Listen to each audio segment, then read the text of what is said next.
আসসালামু আলাইকুম। আমন্ত্রণ জানাচ্ছি বাংলা ভিউ সংবাদে। আপনাদের সাথে আছি আমি হাসান মোহাম্মদ শামীম। শুরুতেই জানিয়ে দেব লতিফ ট্রাভেলস সংবাদ শিরোনাম।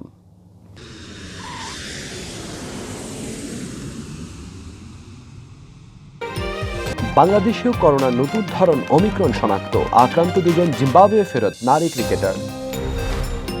শিগগিরই দেশে করোনা প্রতিরোধী টিকার বুস্টার ডোজ দেওয়া শুরু হবে, ৬০-ঊর্ধ্বরা অগ্রাধিকার ভিত্তিতে পাবে, জানালেন স্বাস্থ্যমন্ত্রী। চলতি মাসেই খুলতে পারে মালয়েশিয়ার শ্রমবাজার, গ্রিসের শ্রমিক পাঠাতে ফেব্রুয়ারিতে সমঝোতা স্মারক সই হবে, জানিয়েছেন প্রবাসী কল্যাণমন্ত্রী।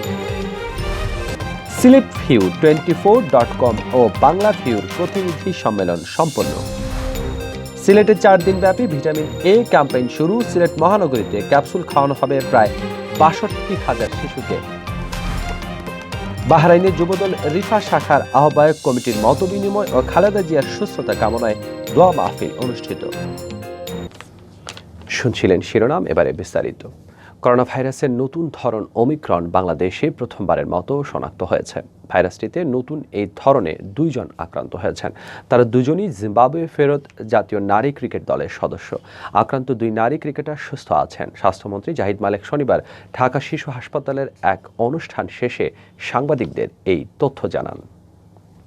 এছাড়া একই তথ্য গণমাধ্যমকে নিশ্চিত করেছেন রোগ তথ্য, রোগ নিয়ন্ত্রণ ও গবেষণা প্রতিষ্ঠানের প্রধান বৈজ্ঞানিক কর্মকর্তা এএসএম আলমগীর। এর আগে ৩ দফায় পরীক্ষা নিরীক্ষা করা হয় ২ ক্রিকেটারের নমুনার। আরও নিশ্চিত হতে গত সোমবার সন্ধ্যায় আবারও তাদের নমুনা নেয় আইইডিসিআর। অবশেষে তারা ওমিক্রনে আক্রান্ত বলে নিশ্চিত হয়েছে আইইডিসিআর। এর আগে গত ৭ ডিসেম্বর স্বাস্থ্য অধিদপ্তরের মহাপরিচালক অধ্যাপক ডাক্তার এবিএম খুরশিদ আলম জানিয়েছিলেন ২ নারী ক্রিকেটারকে হোটেল সোনারগাঁয়ে একই রুমে রাখা হয়েছে। সোমবার সন্ধ্যায় আবারও তাদের নমুনা সংগ্রহ করেছে আইইডিসিআর।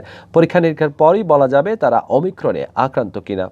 গত ১ ডিসেম্বর জাতীয় নারী ক্রিকেট দল জিম্বাবুয়ে থেকে ফিরে আসে। তাদের সবাইকে প্রাতিষ্ঠানিক কোয়ারেন্টাইনের জন্য হোটেল প্যান প্যাসিফিক সোনারগাঁয়ে পাঠানো হয়। এরপর গত ১, ৩ ও ৫ ডিসেম্বর ৩ দফায় তাদের করোনা পরীক্ষা করা হয়।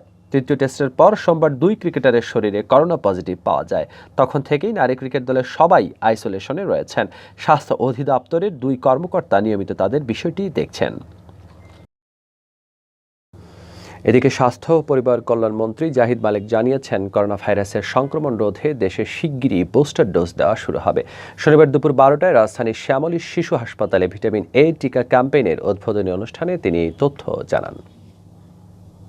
তিনি বলেন, দেশে প্রথম ওমিক্রন ভ্যারিয়েন্ট শনাক্ত হয়েছে। দ্রুততম সময়ে সবাইকে টিকা নিতে হবে। শিগগিরই টিকা নেওয়া ব্যক্তিদের বুস্টার ডোজ দেওয়া শুরু করব। মন্ত্রী বলেন, করোনায় সংক্রমিত হলে ৬০ বছরের বেশি বয়সীদের মৃত্যু ঝুঁকি বেশি থাকে। এজন্য এই বয়সী জনগোষ্ঠীকে টিকার বুস্টার ডোজ দেওয়া হবে। তিনি বলেন, ওমিক্রন ভাইরাসটি খুবই সংক্রামক এবং দ্রুত ছড়িয়ে যায়, কিন্তু এর উপসর্গ মৃদু। এখনও কোনো মৃত্যু সংবাদ আমরা পাইনি। এটা ডেল্টা ভ্যারিয়েন্টের চেয়ে বেশি ক্ষতিকারক নয়। উপসর্গ একই রকম। ওমিক্রন ঠেকাতে সব প্রস্তুতি নিয়েছে সরকার। বাড়ানো হয়েছে স্ক্রিনিং। অচিরেই শুরু হবে বুস্টার ডোজ দেয়া।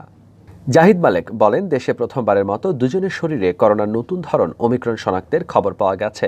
শনাক্তরা হলেন জিম্বাবুয়ে ফেরত ২ নারী ক্রিকেটার। তারা দুজনেই স্বাভাবিক আছেন। নিয়মিত তাদের চেক আপ চলছে। কারো কোনো ধরনের জটিল উপসর্গ নেই। তারা রাজধানীর একটি হোটেলে আইসোলেশনে আছেন। জানা গেছে, ওই ২ নারী ক্রিকেটার জিম্বাবুয়ে থেকে দেশে ফিরলে তাদের নমুনা পরীক্ষা করা হয়। এতে তাদের রিপোর্ট পজিটিভ আসে। পরে স্বাস্থ্য অধিদপ্তরের রোগ তত্ত্ব, রোগ নিয়ন্ত্রণ ও গবেষণা প্রতিষ্ঠান আইইডিসিআর জিনোম সিকোয়েন্স পরীক্ষায় তাদের দেহে ধরা পড়ে করোনার নতুন ধরন ওমিক্রন। প্রবাসী কল্যাণ ও বৈদেশিক কর্মসংস্থান মন্ত্রী ইমরান আহমেদ এমপি বলেছেন, চলতি মাসেই খুলতে পারে মালয়েশিয়ার শ্রমবাজার। একই সাথে বৈধ উপায়ে গ্রিসেও শ্রমিক পাঠাতে আগামী ফেব্রুয়ারির মধ্যে সমঝোতা স্মারক সই হতে পারে। শুক্রবার রাতে সিলেটের এক জরুরি সংবাদ সম্মেলনে মন্ত্রী এমন তথ্য দেন। মন্ত্রী বলেন, প্রবাসী কল্যাণ ও বৈদেশিক কর্মসংস্থান মন্ত্রণালয়ের সঙ্গে একটি সমঝোতা স্মারক স্বাক্ষর করতে সম্মত হয়েছে মালয়েশিয়া সরকার। ২-১ দিনের মধ্যে কাগজপত্র আসলে শ্রমবাজার চালুর চূড়ান্ত দিন তারিখ জানা যাবে। বৃক্ষরোপণ, বাগান, কৃষি, উৎপাদন, পরিষেবা, খনি ও খনন, নির্মাণ এবং গৃহকর্মী নিয়োগের জন্য এই শ্রমবাজার উন্মুক্ত হবে বলে জানিয়ে তিনি বলেন, শ্রমিকের সংখ্যা নিয়ে আগের থেকে আরও ভালো খবর আসবে। এদিকে ইউরোপের শ্রমবাজার নিয়ে অপর এক প্রশ্নের জবাবে মন্ত্রী বলেন, বৈধ উপায়ে গ্রিসে শ্রমিক পাঠাতে আগামী ফেব্রুয়ারির মধ্যে সমঝোতা স্মারক সই হতে পারে। তিনি অবৈধ পন্থায় প্রবাসে না যেতে সবার প্রতি অনুরোধ জানান। এখন তো আমরা খবর পেয়েছি দ্যাট মালয়েশিয়ান ক্যাবিনেট যে আমরা যে এমওইউ নেগোশিয়েট করেছি ওনারা ওটাতে এগ্রি করেছে। আমি আশা করছি যে আগামী 2 দিনের ভিতরে প্রপার চ্যানেলে আসবে, তারপরে then we will sit down কবে এটা সই হবে। বিপুল উৎসাহ উদ্দীপনায় সম্পন্ন হলো সিলেটভিউ24.com এবং বাংলাভিউ টিভির প্রতিনিধি সম্মেলন। বৃহত্তর সিলেট বিভাগের জনপ্রিয় অনলাইন সংবাদ মাধ্যম সিলেটভিউ24.com এবং দর্শক প্রিয় অনলাইন ভিত্তিক টেলিভিশন বাংলাভিউয়ের প্রতিনিধি সম্মেলন নগরীর জিন্দাবাজারস্থ একটি অভিজাত রেস্টুরেন্ট অ্যান্ড পার্টি সেন্টারের হলরুমে অনুষ্ঠিত হয়েছে। শনিবার সকাল 10টা থেকে বিকেল 4টা পর্যন্ত অনুষ্ঠিত এই সম্মেলনে সভাপতিত্ব করেন সিলেট ভিউ ও বাংলাভিউর সম্পাদক প্রকাশক শাহ দিদার আলম চৌধুরী নোভেল।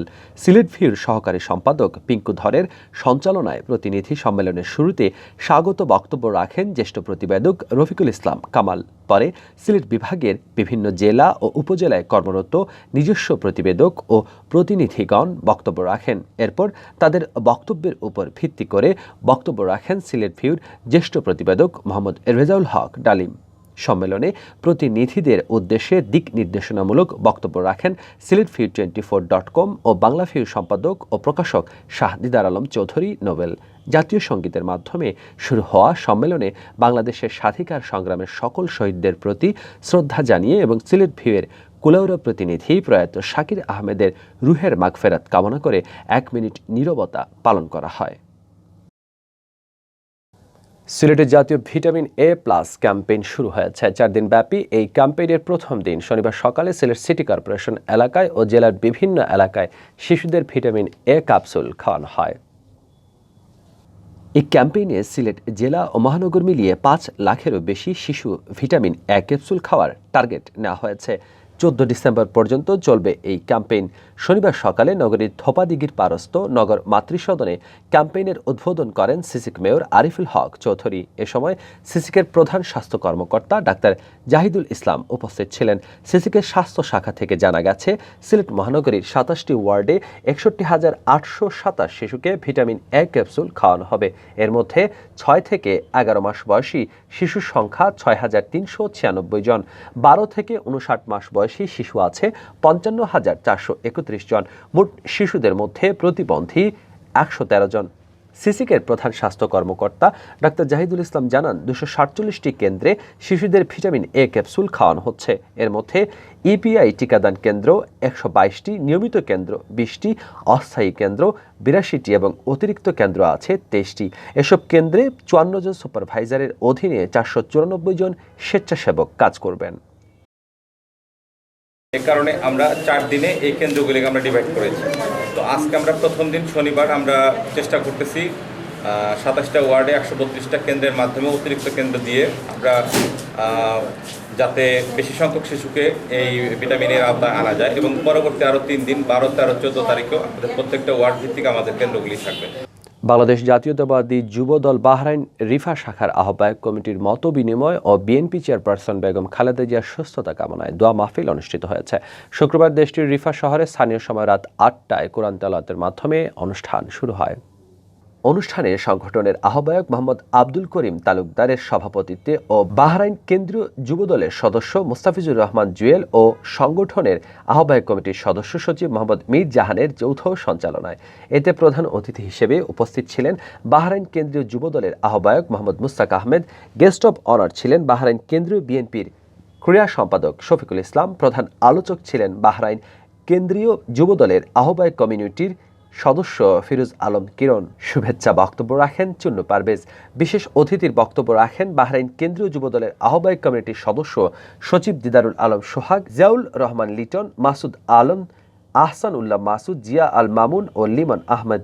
আলোচনা শেষে বিএনপি চেয়ারপারসন বেগম খালেদা জিয়ার দীর্ঘায়ু, শারীরিক সুস্থতা ও রোগমুক্তি কামনা করে বিশেষ মোনাজাত পরিচালনা করেন মোহাম্মদ সেলিম আহমদ।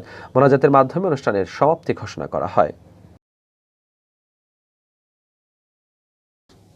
পরবর্তী সংবাদ দেখার আমন্ত্রণ জানিয়ে শেষ করছে বাংলা ভিউ সংবাদ। এতক্ষণ সঙ্গে থাকার জন্য ধন্যবাদ। খোদা হাফেজ।